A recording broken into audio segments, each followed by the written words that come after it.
Hey, it's Rick.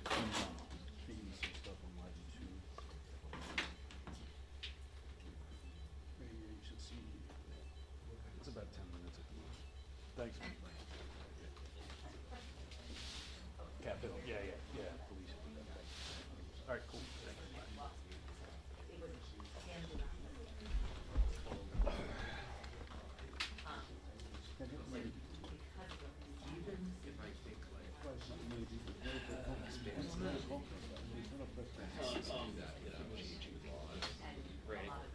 Eric also. I don't think.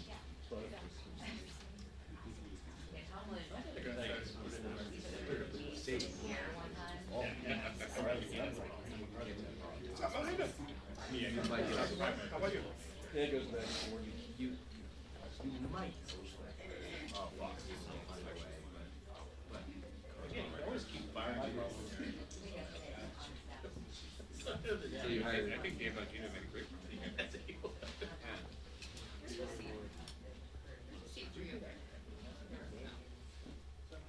Old. Oh, no, yeah, I was talking at the time. Because you covered. How dare you? I was right. I never heard. What? How they remixed it or like instead of. Yeah, he recorded it, or he left it. That's so stupid.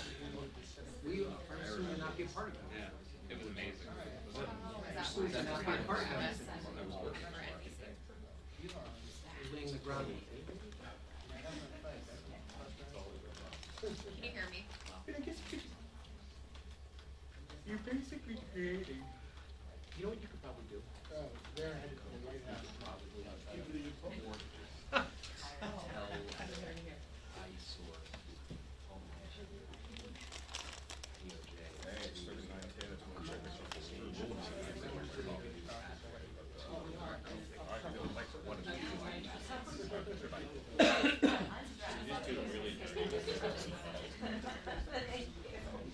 I haven't met anyone. If they're really gonna do it, like, I've been here since because what are you gonna say?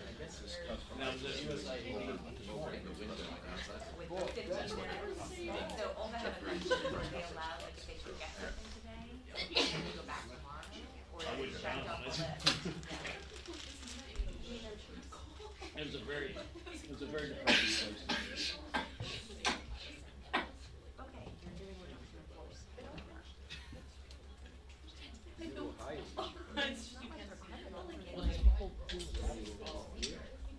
They do it. They can make it.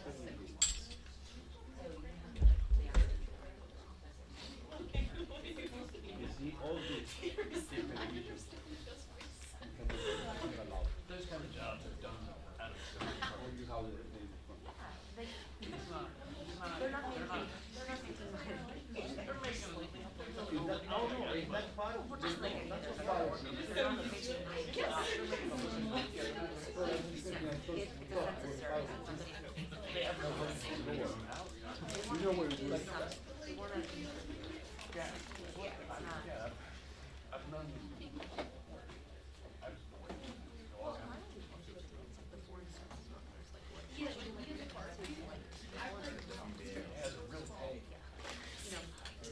They're solid. yeah, my father was so expensive. He had a sense, he did it at a sense.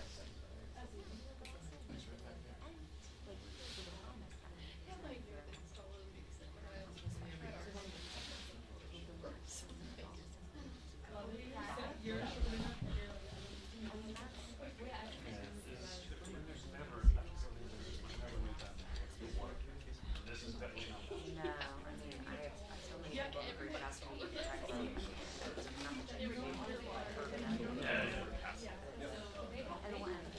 said, because I said, well, what about the school? Yeah, I'm just like,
haven't done it for so long. I don't have a smoking.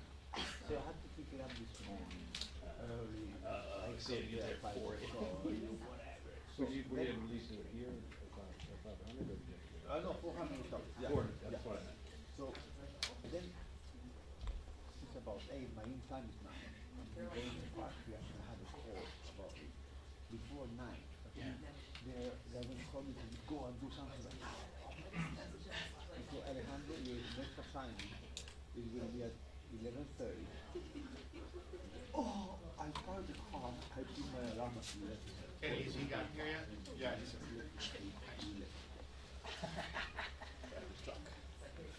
And basically after this one, I don't think that is too much because it's Thursday. Is there As a, heads up?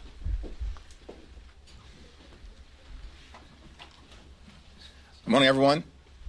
Earlier this week, House Democrats stood on the side of the American people. Every single member of the House Democratic Caucus stood on the side of the American people in opposing the reckless Republican budget scheme.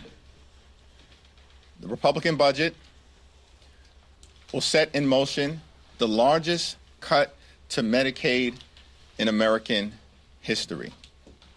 Children will be hurt, families will be hurt, seniors will be hurt, everyday Americans with disabilities will be hurt, hospitals will be hurt, and nursing homes will be hurt, all across America. Medicaid is about health care for children.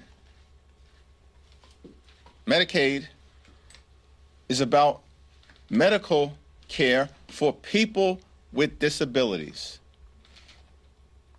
And Medicaid is about nursing home care for older Americans who are trying to live out their golden years with the respect and dignity that they deserve. Democrats will continue to stand on the side of the American people and stand against the reckless Republican budget that will end Medicaid as we know it, dramatically cut nutritional assistance for children, families, and veterans. And we will continue to stand up on behalf of the American people and against the far-right extremism that is being unleashed on the American people by Donald Trump, Elon Musk, and House Republicans. Questions? Good to see you. Republicans, and actually I should say the House DOGE caucus this week, introduced a couple of different bills to cut back on waste. One of them is called the Drain the Swamp Act, another the Cuts Act, and the third, the Put Your Money Where Your Mouth Is Act. I don't know if you've looked at any of these, but is there no bill that Republicans put forth to cut back on waste that Democrats could get behind? Democrats are prepared to identify waste, fraud, and abuse within agencies and departments across the federal government. Every organization, every institution should be scrutinized in a manner consistent with protecting taxpayer dollars. That is not what the DOGE effort is all about at this moment. Elon Musk and the DOGE minions that have been unleashed on the American people are actually stealing taxpayer data and stealing taxpayer money. Why does Elon Musk need access to the names, addresses, Social Security numbers, birth dates, and bank account information of the American people? He does not need access to it. And why is he seeking it? The House will continue to work hard to block him, and the courts need to continue to block him as well. Elon Musk has about $8 million in federal contracts per day. Per day. The average Social Security recipient in this country receives $65 per day. If Elon Musk and House Republicans are interested in identifying waste, fraud, and abuse, start with his contracts. If this was really a serious effort. But sir, I'm not talking about Elon Musk. I'm actually just talking about the DOGE caucus, and there are some Democrats that are trying to also work with Republicans. For example, this one bill would ask lawmakers to cut their congressional offices by $100,000 over the course of a year. Does that sound like something? I have not been briefed on any of these bills. Any effort, for the reasons I just articulated, led by Elon Musk in terms of the Trump administration, and Marjorie Taylor Greene in the House of Representatives, who chairs the DOGE subcommittee on oversight, are not serious. It's not serious. If you put Marjorie Taylor Greene in charge of the effort, it's not serious. Leader Jeffries, you said in a statement this morning that any spending agreement has to protect the administration of Social Security benefits. Could you please elaborate on what you're asking for there? Our position in terms of the budget and any agreement that we reach in connection with the American people has to protect Social Security, Medicare, Medicaid, veterans benefits, the nutritional assistance provided to children and families all across America, and the American people. Hands off Social Security, hands off Medicare, hands off Medicaid. That's not a position that is new. It's a position that House Democrats articulated from the very beginning of this Congress on January 3rd when I spoke on the House floor. Are you saying you want a moratorium on layoffs at the Social Security Administration? My statement speaks for itself. Thank you, Mr. Leader. President Trump will be here next Tuesday to address a joint session of Congress. What are your expectations for the address? What are your expectations of your caucus? Can you talk about who you may be bringing? Just kind of flesh out what you're expecting to hear and see next Tuesday. There are two questions that Donald Trump needs to answer. Why has he failed to do anything to lower the high cost of living in the United States of America? And why has the Trump administration unleashed far-right extremism on the American people in a way that represents an assault on the American way of life? Paul? To follow up on that, about Tuesday, you were here 5 years ago when he delivered his last State of the Union address. If it's a similar style, I've forgotten it, by the way. You're welcome. Keep reminding you. Have you talked at all to your members about how you want them to behave Tuesday night, given how the minority party has acted in recent years? Catherine Clark, who manages the floor as the House Democratic Whip, is in conversation with members across the caucus, and so that's probably a question at this moment that is best directed to her. Yeah. Back to this side, Kevin. We've seen, Mr. Leader, over the last couple weeks, Trump take a rather aggressive approach to New York State, be it congestion pricing, be it whatever you want to describe what's going on with the mayor. What do you make of that, and why do you think it's happening, and what should Democrats be doing in response to that? Well, New Yorkers are not going to be intimidated by Donald Trump, the administration, or any of the efforts to try to hurt the people of New York City and the people of New York State. Governor Hochul and Tish James and the congressional delegation, both in the Senate and in the House, will continue to aggressively push back against any efforts initiated by Donald Trump, the Department of Justice, the Department of Homeland Security, or other aspects of the Trump administration to hurt the people we represent. We will not be intimidated, and we will continue to push back forcefully. Leader Jeffries, Speaker Johnson has made it clear that a CR is necessary to avoid a government shutdown on March 14th. How has conversations been like between the two offices? He previously said that you guys have added or introduced things that would be pretty much a non-starter, like limiting the powers of the executive branch. What are those conversations like? Are you at the table? Speaker Johnson and myself had not had a conversation about the appropriations bills because those conversations at the moment are being led by Rosa DeLauro on the Democratic side and Tom Cole on the Republican side. We have great confidence in the leadership of Rosa DeLauro to negotiate in a way that is consistent with the values of the American people and the things that matter, which is how do we lower costs for everyday Americans? And how do we protect things like Social Security and Medicare and Medicaid? How do we make sure that people can pay their bills? And how do we keep the American people safe? Those are the core issues that Democrats are working on behalf of the American people. Republicans have the House, the Senate, and the presidency. And as we just saw 2 days ago, Donald Trump managed to be able to convince reluctant Republicans to vote for the largest potential cut to Medicaid in American history. We're going to stand on the side of the American people. It appears that Republicans in the House are going to stand on the side of their super rich donors and wealthy corporations. Thanks. Second row.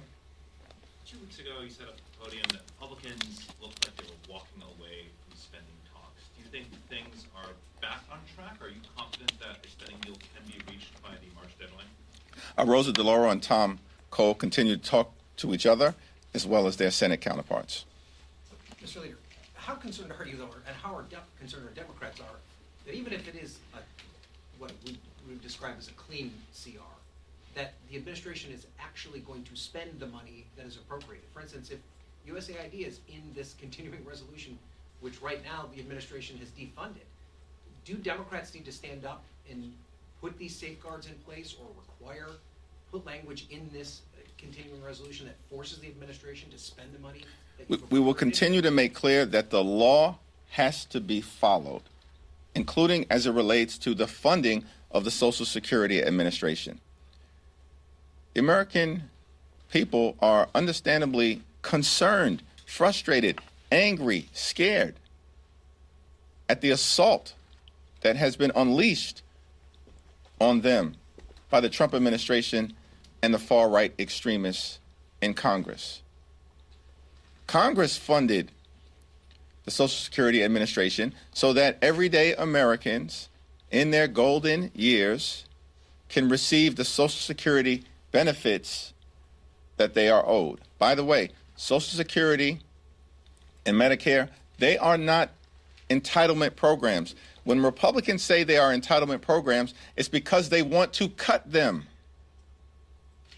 That's what this whole budget scheme is all about. That's what the effort to decimate the Social Security Administration is all about. Social Security and Medicare aren't entitlement programs. They are earned benefits. Everyday Americans have paid in to Social Security and Medicare throughout their entire working life. Every day, every week, every month, every year, their entire working life. House Democrats are going to stand on the side of the American people and stand on the side of Social Security, Medicare, Medicaid, and the things that matter to the quality of life of the American people. Go third row. You, yep. Yes, thanks, Mr. Leader. So, is there a world where Democratic leadership whips against a CR if you don't get the assurances that you're seeking, that Trump will, try to run roughshod over Congress? Appropriations process at this moment is in the hands of Rosa DeLauro on behalf of House Democrats. Backward. Thank you. So Republicans have been very adamant that Medicaid will not be gutted by this budget resolution. Where or what is the proof that Medicaid will be gutted by it, if there is any? Republicans are lying to the American people about Medicaid. The Republican budget authorizes up to $880 billion in cuts to Medicaid by directing the Energy and Commerce Committee to find those spending cuts. Everybody knows who has had any connection to the congressional budget that if you are directing the Energy and Commerce Committee to find up to $880 billion, if not more, in spending cuts, that means Medicaid. That will hurt children, hurt families, hurt everyday Americans with disabilities, and hurt seniors. I can't say it any other way. Republicans are lying. Prove me wrong. There's nothing more that I would like better, that we as House Democrats would like better, than for Republicans to prove us wrong, that they are not planning to cut Medicaid. Thank you, Leader. With CR negotiations still ongoing, we've had some Democrats say that they feel the relationship between leadership on both sides is at the worst point it's been in a very long time. Can you describe your relationship with Speaker Johnson and Republican leadership? Rosa DeLauro continues to lead the appropriations discussions on behalf of House Democrats. She's at the table. She's got a working relationship with Tom Cole, and let's see how those negotiations proceed. But are you worried that the Democrats will work with Republicans to keep the government open?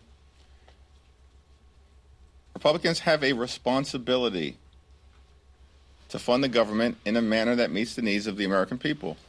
We are going to continue to work hard to ensure that any spending agreement that is reached ultimately looks out for the health, the safety, the national security, and the economic well-being of the American people. We're focused on the core issues that matter, focused on the economy, focused on affordability, focused on the housing crisis that exists in the United States of America, focused on the fact that under the Trump administration, costs having gone down, they've gone up. Inflation is going up. What happened to lower grocery prices on day one? All right. Last two questions. Some Republicans frustrated over the talks right now have mentioned a year-long CR. Where do you see where Democrats stand on that in your viewpoint, not DeLauro's? And when do you step in when negotiations with DeLauro do not get as far as you hope when it comes to March 14th? The negotiations are ongoing at this moment, led by Congresswoman Rosa DeLauro. In terms of any subsequent consideration of a year-long continuing resolution, that's a conversation that we'll have at the appropriate moment with the entirety of the House Democratic Caucus. Thank you, Mr. Leader. Can you just address more broadly sort of 2 points here? One, the president is coming next week to deliver the joint address, and I'm wondering what kind of response you expect from your side of the aisle.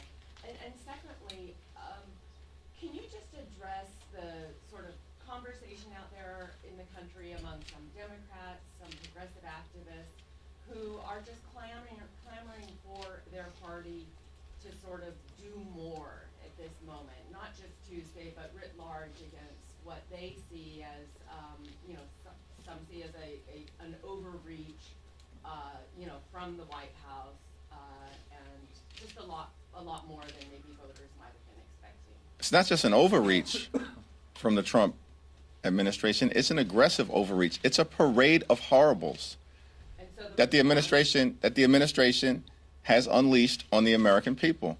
And we have to continue to push back aggressively in every way possible in defense of the American people. Push back in the Congress, just like we did as it relates to the reckless Republican budget. We had members like Brittany Pedersen with her newborn baby who left Colorado with her newborn baby, Sam, brought him to the Congress because she understood the importance of standing on the side of the American people. We have members like Kevin Mullen, who is battling an infection after knee surgery who literally left the hospital, got on a plane from Northern California, traveled with his wife because she needed to change his IV on the plane in order to make sure that every single Democratic voice was in the Congress on behalf of the American people to push back against the reckless Republican budget that will hurt everyday Americans. We're going to continue to aggressively push back in the Congress. We have to continue to push back aggressively in the courts. More than 100 different lawsuits have been filed related to over 35 different unconstitutional and illegal executive orders. Trump administration is not winning in court. They are losing in court, including most recently at the Supreme Court in a 7-2 decision. We know we can never trust Thomas and Alito to ever do the right thing. But the Trump administration just lost in court with respect to the Office of Special Counsel case in a 7-2 decision, and more will need to be done. And we'll continue to work with democracy reform groups as well as Democratic attorney generals to push back aggressively in court. And of course, we have to continue to push back aggressively in communities throughout America. The American people are taking notice of what's happening. We understand there's a lot of anxiety, concern, fear, shock, and anxiety as it relates to these events that continue to unfold. And House Democrats, of course, across the country, just like Brittany did, and just like Kevin Mullen did, will continue to rise to the occasion. Thank you. Thank you, Leader.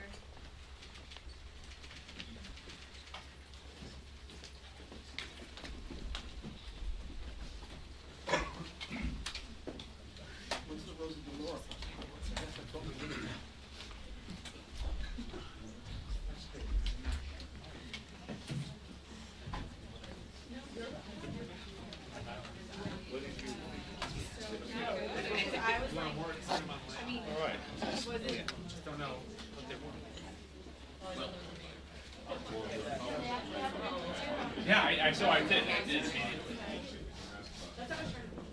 know. It's been like.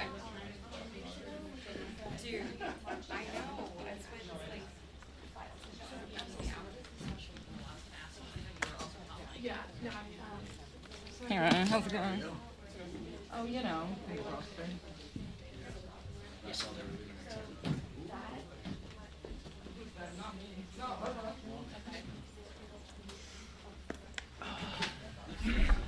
Hey. What? See this? Yeah. Look at it. See? No, listen. Joe Tomko. Taiwan television, China television. He was the only one. 10 camera Chinese, press conference, Chinese turn around, go for a coffee. Yep. Joe Tomko will do that. It'll take him like a half an hour to figure it out. No, they didn't realize. So then Joe Tomko has. Yeah, I'm just saying. The By the time I download- figure it out, it's over.